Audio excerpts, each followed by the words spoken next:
नमस्कार मित्रों, स्वागत है आपका आपके YouTube channel target with Ravi में। तो मित्रों, मैं आज आपके लिए 30 और 31 मई के लिए करंट अफेयर्स लेकर आया हूं।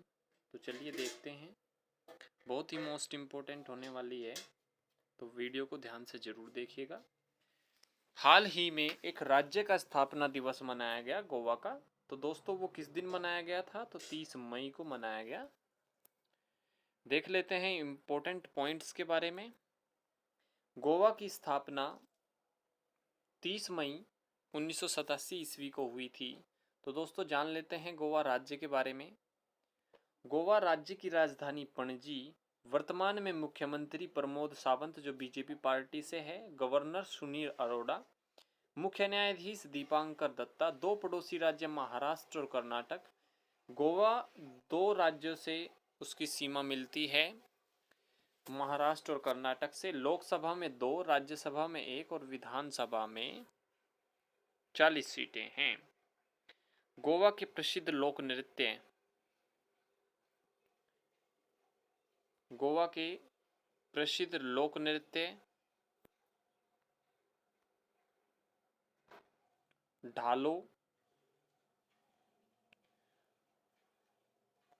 ढालो, मोरुलेम, कोलकाली, तरंगमेल, लावा देखनी, रोमत, गोल्फ, लैंप, जागोर, कोरिंडियो, सिंगमो, धंगर, फुकड़ी, जिम्मोड़ा, मूसल और घोड़े मोडनी। ये है दोस्तों। बढ़ते हैं।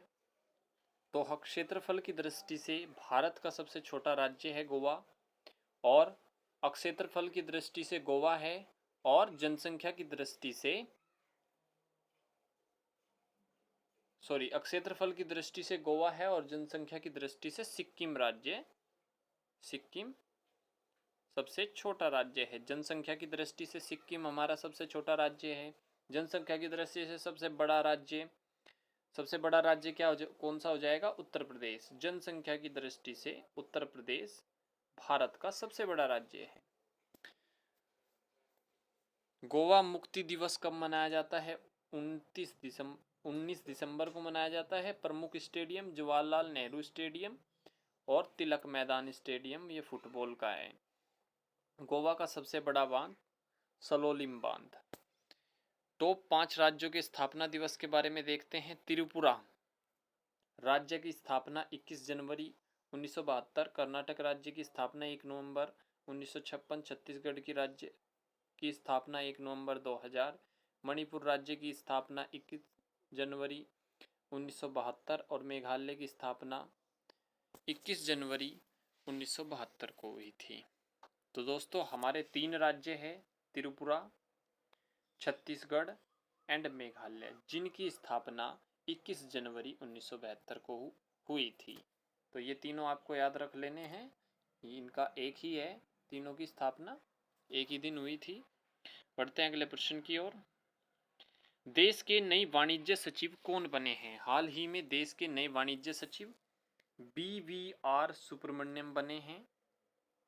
ठीक है, BVR सुब्रमण्यम को मिनिस्ट्री ऑफ कॉमर्स के सचिव बनाया गया है, और 30 जून 2021 पर वे पद पर नियुक्त होंगे। और इससे पहले उस पद पर कौन थे? अनूप बधावन का स्थान लेंगे। देखते हैं हाल ही में होने वाली 5 टॉप नियुक्तियां जो अभी हुई है, उनके बारे में जानते हैं। दोस्तों, ये नियुक्तियां हमारी इम्पोर्टेंट होती है एग्जाम्स के लिए। तो भारत के नए वित्त सचिव कौन बने हैं?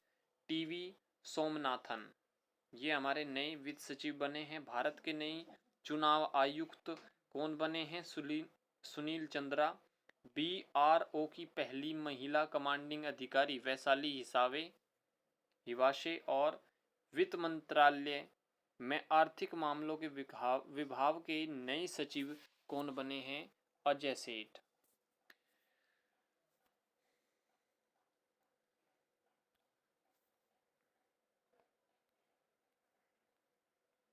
संसदीय कार्य मंत्रालय के नए सचिव कौन बने हैं?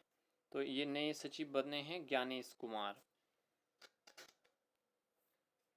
अगले प्रश्न की ओर बढ़ते हैं। इंडियन ब्रॉडकास्टिंग फाउंडेशन IBF का नाम बदलकर क्या कर दिया गया है?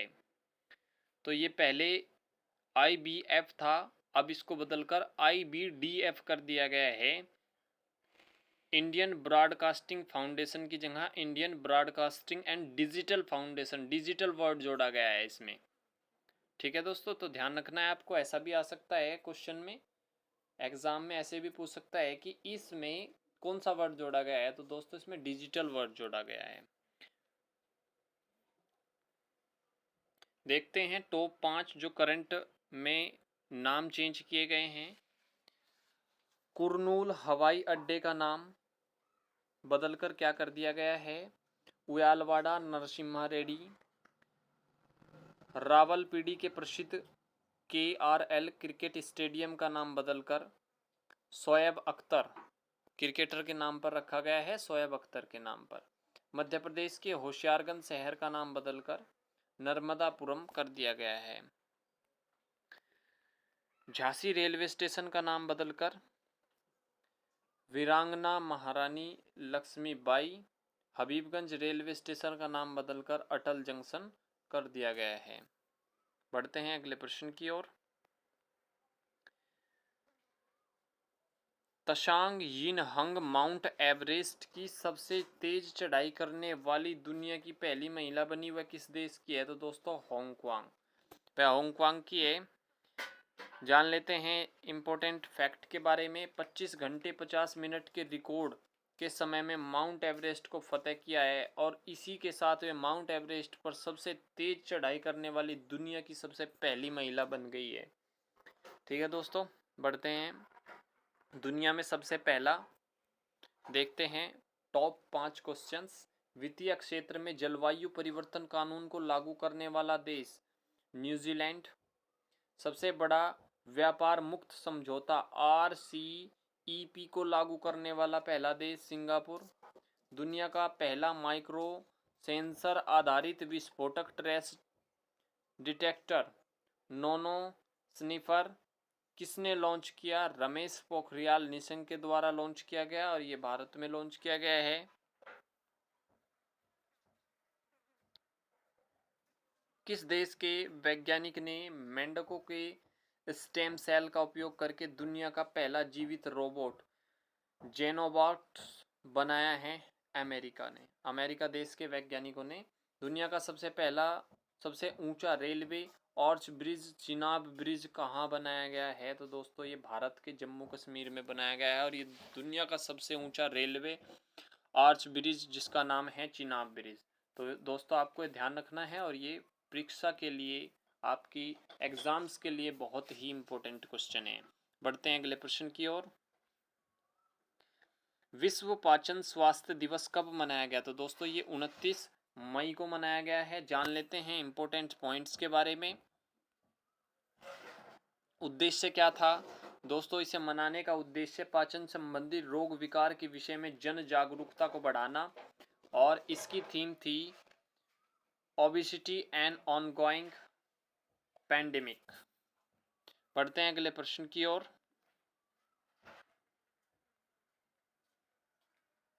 युवा प्रधानमंत्री योजना को किस मंत्रालय द्वारा लॉन्च किया गया? तो दोस्तों शिक्षा मंत्रालय द्वारा लॉन्च किया गया। जान लेते हैं इंपोर्टेंट पॉइंट्स के बारे में। युवा, young upcoming and versatile authors. शिक्षा मंत्रालय के तहत उच्च शिक्षा विभाग के युवा लेखकों को प्रशिक्षित करने के लिए प्रधानमंत्री योजना की शुरुआत की गई है। यह योजना युवा और नवोदित लेखकों जिनकी आयु 30 वर्ष से कम है को प्रशिक्षित करने के लिए एक लेखक परामर्श कार्यक्रम है। इस योजना के तहत पढ़ने लिखने और पुस्तक संस्कृति को बढ़ावा दिया जाएगा। रमेश पोखरियाल निशंक हमारे देश के शिक्षा मंत्री हैं। जान लेते हैं टॉप 5 योजना। सहेली समन्वय योजना को केजरीवाल की सरकार के द्वारा लॉन्च किया गया है, तो यह योजना दिल्ली सरकार के द्वारा लॉन्च की गई है। जम्मू कश्मीर की सरकार ने प्रतिभाशाली लड़कियों के लिए सुपर 75 स्कॉलरशिप योजना को लॉन्च किया है। स्वर्ण जयंती नारी सम्मेलन योजना को हिमाचल प्रदेश की सरकार ने शुरू किया है।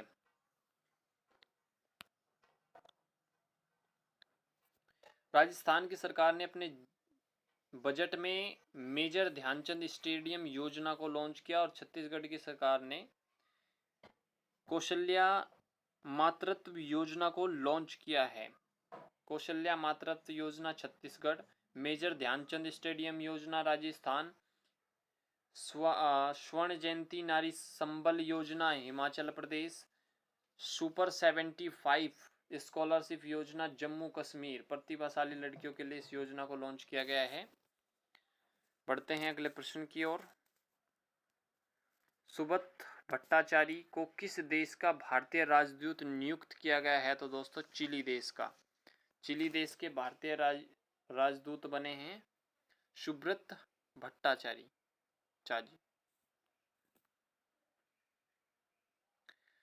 सुब्रत भट्टाचार्य जी वर्तमान में सर्बिया में भारतीय राजदूत हैं। जान लेते हैं चिली राज्य के बारे में। चिली दक्षिण अमेरिका में स्थित है। चिली की राजधानी सैंटियागो, चिली की करेंसी पेसो और चिली के राष्ट्रपति है सेबास्टिन पिनिएरा। बढ़ते हैं अगले प्रश्न की ओर। कौन सा संगठन स्टेडफास्ट डिफेंसर 2021 वॉर गेम्स सैन्य अभ्यास आयोजित कर रहा है? तो दोस्तों इसका राइट आंसर होगा नाटो। जान लेते हैं इंपॉर्टेंट पॉइंट्स के बारे में। रूस के साथ तनाव बढ़ने पर उत्तरी अटलांटिक संधि नाटो। तो दोस्तों इसकी फुल फॉर्म है उत्तरी अटलांटिक संधि संगठन है ये एक प्रकार का, जो यूरोप में स्टेडफास्ट डिफेंडर 2021 वॉर गेम्स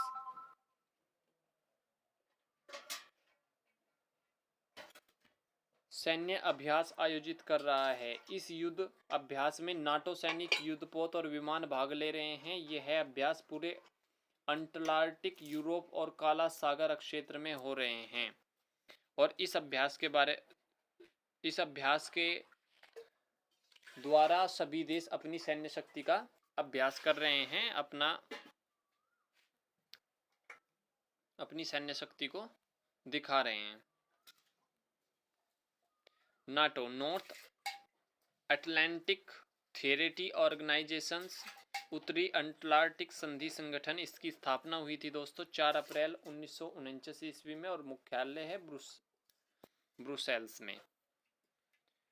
महासचिव जेन्स स्टॉल्टेनबर्ग। बढ़ते हैं अगले प्रश्न की ओर। किस राज्य की सरकार ने लक्ष्मी भंडार योजना शुरू की है? तो दोस्तों इसका राइट आंसर है पश्चिम बंगाल की सरकार ने। पश्चिम बंगाल की वर्तमान की मुख्यमंत्री कौन है? तो दोस्तों अभी जो पश्चिम बंगाल में वर्तमान में मुख्यमंत्री है ममता बनर्जी। इंपॉर्टेंट पॉइंट्स के बारे में जान लेते हैं। इस परियोजना के तहत गरीब परिवार में ऐसी महिला जो घर की मुखिया हैं उनको 500 रुपये प्रति महीना भत्ता दिया जाएगा। अनुसूचित और सूचित जाति और अनुसूचित जनजाति की महिलाओं को 1000 रुपये प्रति महीना भत्ता दिया जाएगा ताकि अर्थव्यवस्थाओं को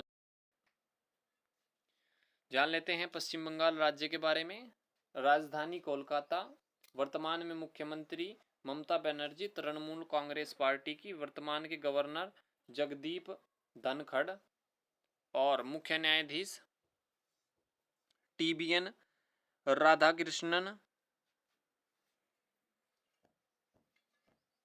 और लोकसभा में 42, राज्यसभा में 16 और विधानसभा में 294 सीटें हैं। पढ़ते हैं अगले प्रश्न की ओर। UAE का गोल्डन वीजा हासिल करने वाले पहले भारतीय अभिनेता कौन है? तो दोस्तों इसका राइट आंसर होगा संजय दत्त। जान लेते हैं इंपॉर्टेंट पॉइंट के बारे में।